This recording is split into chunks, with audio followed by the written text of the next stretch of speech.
आङ्गिकं भुवनं यस्य वाचिकं सर्ववाङ्मयम् आहार्यं चन्द्रतारादि त्वं नमः सात्विकं शिवं च वक्रतुण्ड महाकाय सूर्यकोटि समप्रभा निर्विघ्नं कुरु मे देवो सर्वकार्येषु सर्वदा गजाननं भूतगणातिसेवितं कपित्तजम्बूफलचारुभक्षणम् उमासुतं शोकविनाशकारिकं Namami विघ्नेश्वरपादपङ्कजम्.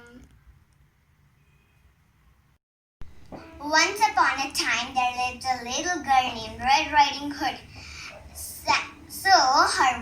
One day her grandmother felt ill, so her mother baked some cakes.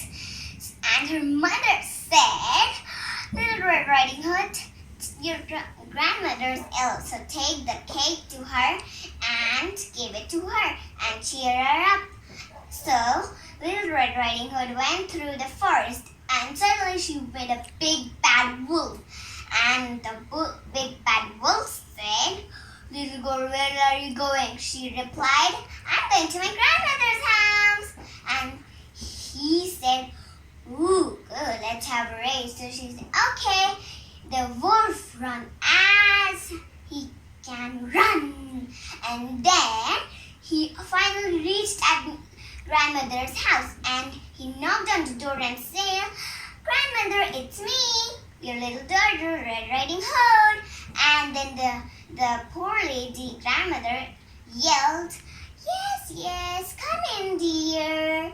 And then the wolf just pushed the door and gobbled her up. After some time, Little Red Riding Hood reached, and she was surprised to see the door open. And then she went in and yelled, "Grandmother, grandmother, where are you?" And she looking, and she went in her bedrooms, and again surprised, she said, "Grandmother, what big ears you have!" And the wolf replied, "All the better to hear you." And, "Grandmother, what big teeth you have!" And the wolf went, "All the better to eat you." She yelled, "Help, help!" Her father, the woodcutter, was chopping woods, listened to her little daughter scream, so he rushed in and into the wolf into two pieces. And Little Red Riding Hood and her grandmother were saved, and they lived happy ever after. The end. Thank you.